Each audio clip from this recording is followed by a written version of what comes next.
나를 사는 우리 사랑하는 성도님들의 삶 속에 하나님이 세상에 속하지 아니하고 하나님의 능력이 나타남을 보면서 간증하는 삶이 되시기를 주님의 이름으로 축복합니다.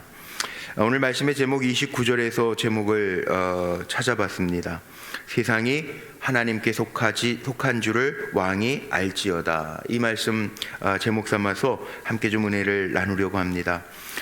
애굽에 계속되는 재앙 세 가지가 오늘 나옵니다. 오늘 애굽의 가축들이 죽는, 전염병으로 말미암아 죽는 재앙이 소개되고 있고요. 하나는 아주 여기 악성종기죠. 악성종기가 독종이 생겨서 또 문제가 되는 이야기가 나오고, 7번째 재앙인 우박이 내려서 애굽의 모든 곡식들이 상하는 이야기가 나오고 있습니다. 이 정도 가면 정말 하나님 살아계시구나 라고 하면 참 좋겠는데, 이 정도쯤 되면 정말 돌아보면서 여기에 뭔가 뜻이 있겠다라고 생각하면 참 좋겠는데, 여전히 바로의 마음은 오늘 3번이나 반복해서 나오죠. 그 마음이 완악하여서 마음이 굳어진다라고 하는 것이 참 무서운 겁니다. 살아가면서 마음에요, 어떤 여유를 갖고 사는 것, 남에게 위로를 주면서 살 수 있는 것, 너는 너고 나는 나다, 독한 마음 가지고 살면 안 돼요. 오늘 찬송가 가사 가운데에도 한번 보세요. 저희가 449장 우리가 찬송을 막 불렀는데, 여기 순종한다라고 하는 찬송 가운데 이런 찬송이 있어요. 3절에 남의 짐을 지고 슬픔 위로하면 주가 상급을 주시겠네. 남의 짐을 지고 슬픔을 위로하면 주가 상급을 주시겠네. 그런 마음이 있어야 돼요. 우리가 살아가면서 우리 그리스도인들에게 있어야 할 마음은 긍휼히 여기는 마음이 있어야 돼요.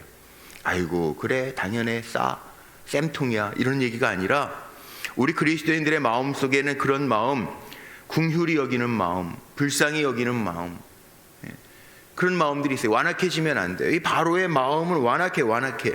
물론 그 마음 하나님이 아셨던 것 같아요. 그래서 그 마음을 하나님이 완악하기까지 풀지 않으셨다라고 내버려 두면 이렇게 된다. 사람의 마음은 갈고 닦지 않으면, 생각하면서 돌이켜보지 아니하면 완악해져 가는 거, 굳어져 가는 사람의 마음이 있다는 거예요. 살아가면서요, 하나님 누구에게 하나님은 함께 하시고 동행하시는가, 이 긍휼히 여기는 마음들이, 다윗 같은 사람, 하나님 마음에 합한 종이었다. 원수까지도, 사울까지도 끝까지 죽일 기회가 없는 게 아니라, 죽일 기회가 있어도 죽이지 않아요. 하나님 기름 부은 종이라고. 그런 마음, 하나님의 마음에 괜히 합한 종이라고 하는 표현이 쓰여진 게 아니더라고요. 살아가면서 우리가 이중 플레이라고 그러죠. 여기선 이렇게 저기선 저렇게. 하나님 안 기뻐하시는 거, 안 열려요. 하늘문이 안 열려요. 돌이켜봐야 되는. 오늘 말씀 속에 보세요. 그런데 하나님은 구별하세요. 어떻게 구별하시는가? 돌림병이 심하게 있을 것이다. 이 여호와 하나님께서 애굽에 가축의 돌림병, 심한 돌림병, 3절에 보니까 뭐라고 그랬어요? 말, 나귀, 낙타, 소, 양, 이거 다 바퀴서 기르는 짐승들인데요. 심한 돌림병이 있을 것인데, 이스라엘의 가축, 4절에 보니까 구별이라는 단어가 또 나옵니다. 여호와가 이스라엘의 가축과 애굽의 가축을 구별하리니, 애굽 가축, 이스라엘 가축을 구별해서 이스라엘 자손에게 속한 것은 하나도 죽지 않게 하셨다. 구별. 야, 하나님 너무하시네. 우리 그럴 수 있을 것 같죠. 그런데 왜 이 표현이 나오냐 하면, 14절에 하나님 분명히 말씀하세요. 14절 한번 보세요. 내가 이번에는 모든 재앙을 너와 내 신하와 내 백성에게 내려 온 천하에 나와 같은 자가 없음을 내게 알게 하리라. 하나님이 알게 하시겠다는 거예요. 이런 일들을 통해서 온 천하에 하나님 같은 분이 없어, 알게 하시겠다는 거예요. 이게 하나님의 방법이에요. 그래서 구별하시는 거예요. 하나님 고백하라는 거예요. 하나님 살아계신 하나님이구나, 세상 만물을 다 주관하시는, 세상이 하나님께 속하였구나 라고 하는 것을 알게 하시는 하나님이시라는 거예요. 구별이에요, 구별. 그래서 사실은 애굽에 어떤 우상들이 있었냐면, 이제 나중에 뒤에 보면 그런 얘기도 나오죠. 이스라엘 백성들이 시내산 밑에서 모세가 40일 동안 시내산 꼭대기에서 하나님 앞에 두 돌판 율법을 받고 내려오기까지 기다리다 뭘 합니까? 황금송아지 만들어요. 황금송아지. 애굽에는 이런 황금소, 우상 소를 숭배하는 황소의 신이 있었단 말이에요. 그 당시에 정말 황소의 신을 섬겼단 말이에요. 그리고 그 신 앞에 가축들을 들여가지고 제사를 지냈어요. 근데 다 죽었어. 흠없는 가축들을 가지고 자기네들 섬기는 신에게 제사를 드려야 되는데 웬일입니까? 이게 돌림병으로 다 흠있네, 다 죽어버렸네. 하나님 심판하신다는 거예요. 세상에 가장 강하신 하나님이 나다. 신 중에 가장 강한 신이 나다. 하나님이 보여주신, 구별하시는 거예요. 구별하시는 거. 그런데 7절에 보면 중반절에 이런 말씀이 있죠. 바로가 사람을 보내서 확인을 합니다. 이스라엘 가축은 하나도 죽지 않았다. 하나도 죽지 않았다. 그러나 바로의 마음이 완강하여 백성을 보내지 아니한지라. 참 재미지 않습니까?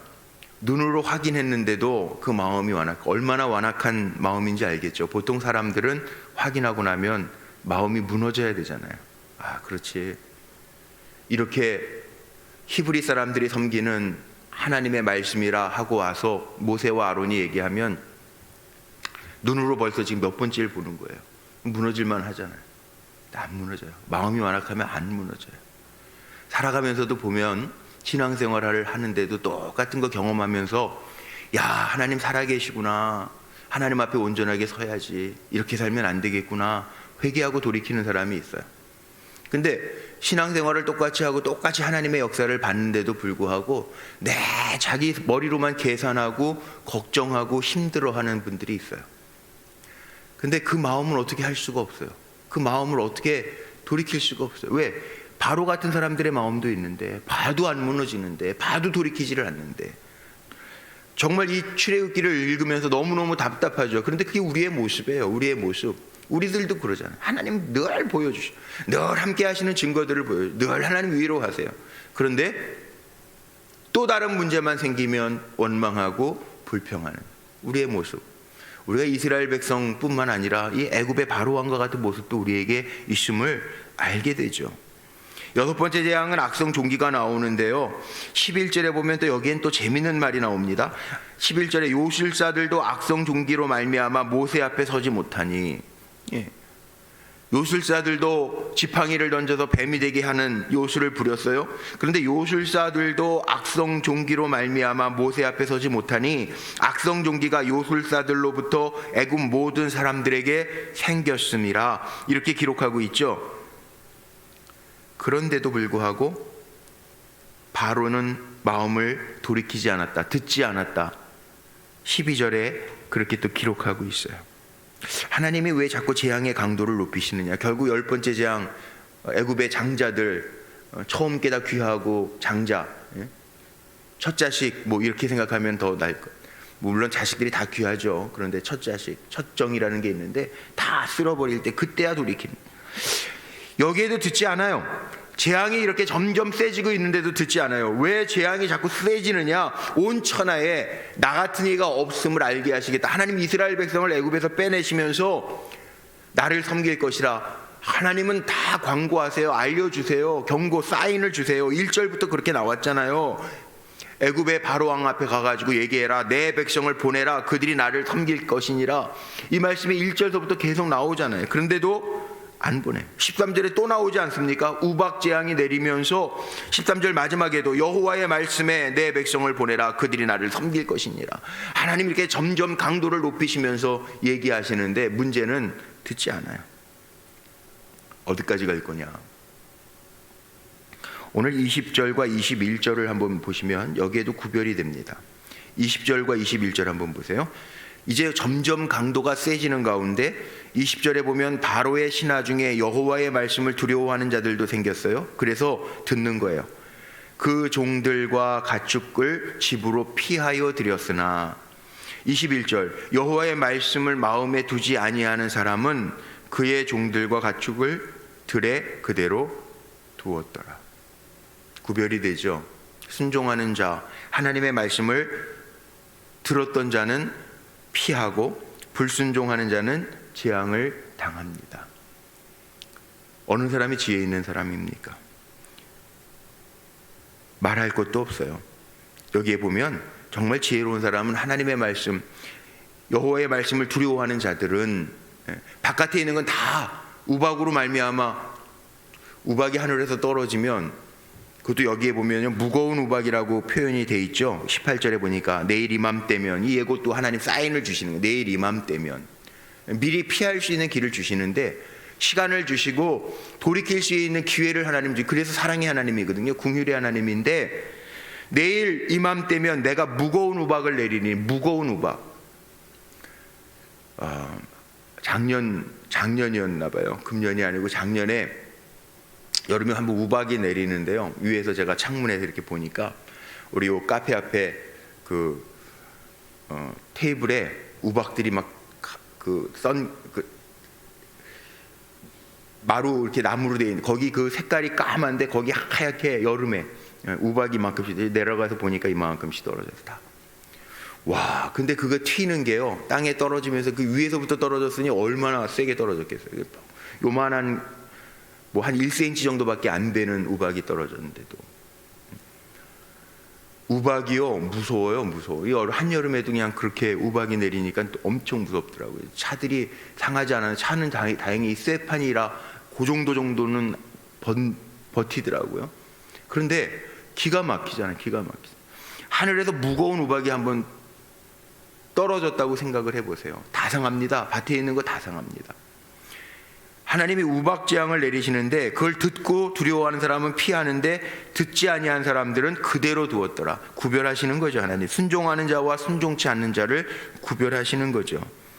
하나님 의로우신 거 믿잖아요. 믿음이라고 하는 게 뭡니까? 이게 하나님 의로우시거든요. 정말 하나님 못하시는 게 없거든요. 온 세상이 오늘 제목 삼은 것처럼 여호와께 속한 줄을 우리가 알고 살아야 되거든요. 하나님, 사람은 속일 수 있어요. 제가 늘 얘기해요. 사람은 잠깐 속일 수 있어요. 그런데 하나님은 속일 수 없어요. 그런데 속일 수 없는 하나님이 우리의 삶을 이끌어 가세요. 그렇다면 우리 어떻게 살아야 될까요?